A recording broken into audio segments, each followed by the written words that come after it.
sisters.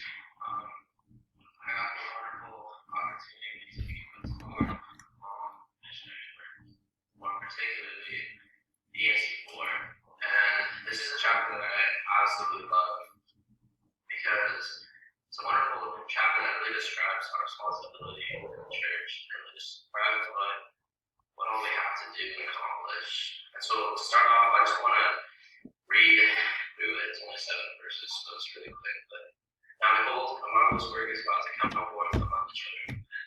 Therefore, O ye that embark in the service of God, see that ye serve with all your heart, mind, and strength, that ye may stand blameless before God in the last day. Therefore, if ye have desires to serve God, ye are called to the work. For behold, the field is white, already in the harvest, and lo, he that rises to the city with his mind. The same life left in store, that he perisheth not, but bringeth salvation to his soul. And faith, hope, charity, and love, and the icicles of the glory of God, qualify him for the work. Remember faith, virtue, knowledge, temperance, patience, brotherly kindness, godliness, charity, humility, and forgiveness. Ask, and ye shall receive; knock, and it shall be opened unto you. This chapter is a pretty powerful chapter, because although it's only 7 verses, it's pretty awesome because Joseph Fielding Smith talked about how just these 7 verses hold enough knowledge sufficient enough for us to do a whole lifetime of study. It's a pretty awesome opportunity. President Joseph Fielding Smith said, "This revelation is very short, all 7 verses, but it contains sufficient counsel and instructions for a lifetime study. Perhaps there is no other revelation in all our scriptures that embodies greater instruction pertaining to the matter of qualifications of members of the church for the service of God, and in such condensed form. And in this revelation, it is broad, as high, and as deep as eternity." That's a pretty powerful statement that 7 verses can be as broad and as high as eternity. To start off, in verse 1, it says, "Now behold, a marvelous work is about to come forth from the children of men." This is a pretty cool verse because Joseph Fielding Smith was only 23 when he was writing this down.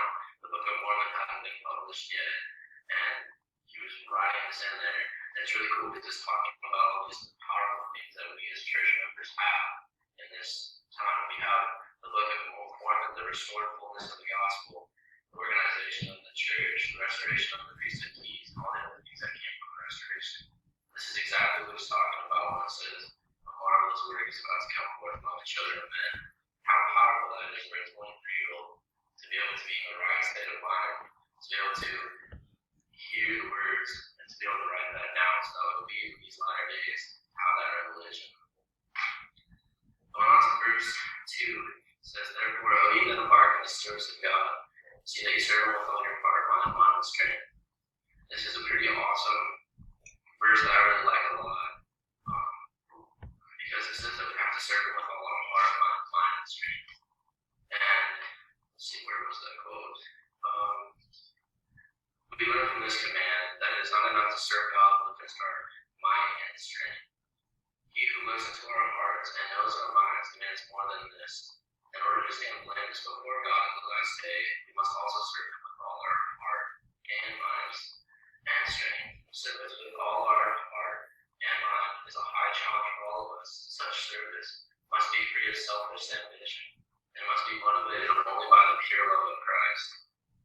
Now, that's a pretty hard thing to do for each and every one of us, and that's why it's so cool that in this chapter, it's like a lifetime opportunity for us to grow in prayer.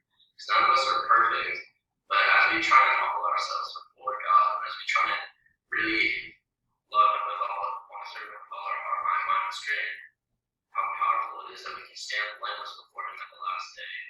And it kind of goes into where we want to go after this life. And after this life, we want to inherit that celestial kingdom.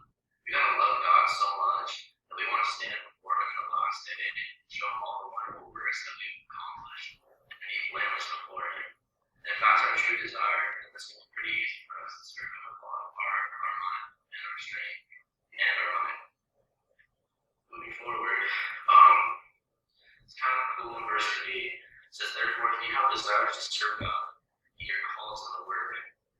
Now, the reason I say it's interesting is because he uses the word called. And this is interesting because the church wasn't fully established yet. But it's cool that if we have the desire to serve God, even back then, before the church was fully established, you had the opportunity to be able to go and serve. Now, there are certain callings that you have to be set apart with the right keys, such as one is a missionary work, and there's plenty others. But it's so cool that even as members, we have such an awesome responsibility that we can serve our Heavenly Father and share this wonderful opportunity of the gospel with each and every person. How cool is it that we have that opportunity, to have that responsibility in our lives to help bring souls unto Him? And it's a pretty awesome opportunity that we have as members of this church to hearken in that word. And it's something that I'm so grateful for. Moving on to verse 4, it says, "For behold, the field is white, already a harvest, and lo, he that thrusteth in the sickle with his mind, slain, layeth up in store, that he perisheth not, but bringeth salvation to his soul." Now, this is a cool verse because I never thought about it this way until just the other day. I was talking with a friend in the mission, and he kind of explained to me something that I hadn't really ever looked at before. So when the grain is growing, it starts off green, it's sprouting up and it's growing. And then that grain, once it gets closer to harvesting time, it starts to turn around and it starts to turn more gold. And normally that goldish color is when we harvest it. But then that grain, the closer it gets towards the end of its life, right before it's about to go bad, it turns white. And so it's really cool to use the term already a harvest, because that grain is white. It's at the last moment before that grain is about to go bad. And so it's really important that you harvest it before it goes bad. And that's kind of a cool outlook, in my opinion, on our work here on this earth. There's a lot of people who are in that term, they're white, they're ready to harvest, they're about to go bad. And it's really important that us as members be able to go and help them and hearken that word, be able to harvest them and show them the truthfulness of this gospel. And then moving forward, later in that verse, about the sickle with his mind. Sickle is kind of a cool tool. So, a sickle is a large curved knife used to harvest grain. A reaper uses a sickle by either drawing its organ or bird to catch it at the crop, or by swinging it against the base of the crop. Now, this is what kind of sticks out to me. Using this tool of harvest is a very labor-intensive and slow process, as is member missionary work in the church. A lot of times it's really easy to sit down and to look at your efforts, and even as a missionary, it's very easy to sit down and look at your efforts and say, well, I'm not progressing, I'm not running anywhere. Nothing's getting harvested here. It's very easy for us to get discouraged. But as we keep our sickle sharp, a very important key to this analogy, that we keep our sickle sharp by doing the things that we have to, by praying, reading our scriptures, by keeping the commandments, and keeping our covenants that we make with our Heavenly Father. Are we able to keep our sickles sharp enough that our labors can be a little bit lighter? The cool part is Christ can lift our burdens and make it easier. So how powerful is it that when we do the things that are asked of us, and we keep that sickle sharp, that it's going to make our work a little bit easier. It's going to make it a little bit better for each and every one of us. And so how important it is that we keep our sickle sharp. And then going towards verse 5 and 6, it's kind of a really cool opportunity because it lists off a bunch of Christ-like attributes. It says, "And faith, hope, charity, and love, and the eyes to the glory of God, qualify him for the work." Remember faith, virtue, knowledge, temperance, patience, brotherly kindness, godliness, charity, humility, and diligence. And this is kind of a cool little passage because it's talking about all the attributes that we really need to acquire in our lives. And President Dieter F. Uchtdorf, for the first presidency, taught what happens as we develop these attributes. If it is our greatest desire to cultivate Christ-like attributes of faith, virtue, knowledge, temperance, patience, brotherly kindness, godliness, charity, humility, and diligence, our Heavenly Father will make us an instrument in His hands unto the salvation of His souls. That's a pretty awesome promise that He gives each and every one of us. That if we're we're willing to take these attributes and apply them to each and every one of our lives, then we're going to be able to be an instrument in his hands. Because as members here on this earth, we have a very, very important work here. We have the important responsibility to help harden all these people onto us. Let's see, where was it? There was this quote that I really liked. There it is. So there's two. Elder Russell and Ballard said, remember, brothers and sisters, we're not marketing a product. We're not selling anything. We're not trying to impress anyone with our numbers or our growth.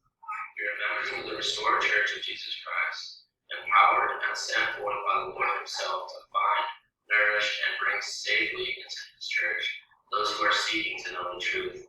Let us follow the admonition of the prophet Joseph Smith.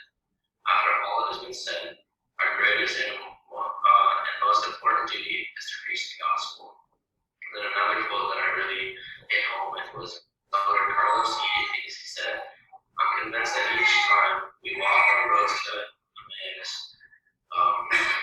with non-member friends, talking and opening up the scriptures to them, our eyes are open to added truths and our hearts burn brighter. I'm convinced that each time we extend the right hand to the lame in body and spirit at our gates, beautiful, and lift people up, we walk a little straighter, praise God with greater fervor. I'm convinced that each time we visit our Jacob's wells and invite friends to drink of living waters, our thirst is quenched and we draw closer to the Savior of the world. That's a pretty powerful promise. Each and every one of us has this powerful responsibility. There's people out there that are wandering this earth and have never heard of the gospel. There may be people that are lost, people that we, as missionaries, we encounter people that they feel like they have everything, but yet they still have that emptiness in their heart because they don't know the truth of this gospel. There's people out there that also think that they know everything, but then they one day later realize they don't. And there's also those people out there that have that desire to know the truth, but they don't ever have the opportunity. Because a member that had a perfect opportunity to tell them never took that opportunity, never bore their testimony, never shared any scriptures with them. So it's a very powerful thing that each and every one of us knows our responsibility as members in this church. That each and every one of us remember that we have this powerful work to do because you guys remember where we came from. You know, we told our Heavenly Father that we were going to become a doctor. We were going to learn, we were going to grow, we were going to help our fellow brothers and sisters. We're all children of our Heavenly Father, Heavenly Father. So it's very important that, you know, we don't get complacent. We don't sit there, we don't say, look, I have a nice house, I got a nice car, I got this family. Be very complacent with my life, but when we humble ourselves and we remove that pride, we look around and we say, oh, I have fellow brothers and sisters out there that are struggling. Let me help them, bring them closer to their Heavenly Father, their Heavenly Mother, give them blessings which they didn't even know that they had in this life. Those awesome opportunities that us as members take for granted each and every day. The ability to be able to take a sacrament, the ability to even be baptized, make those covenants with their Heavenly Father, have the gift of the Holy Ghost which is with us. We have all these wonderful blessings, like knowing where we go after this life. A lot of people don't even know. They don't take it for granted. So let us as members and as missionaries, let us do our job and let us bring people closer to Christ. It's a really awesome promise in verse 7. He says, ask and you shall receive, knock and it shall be opened unto you. And it's a pretty awesome promise because if we take all of those Christ-like attributes that are listed in verse 5 and 6, then are we able to, when we knock, when we ask, we'll be able to receive. When we knock, things will be opened unto us. That's a very powerful promise that us as missionaries and as members should take into each and every one of our hearts. Because when we're living those Christ-like attributes, then our prayers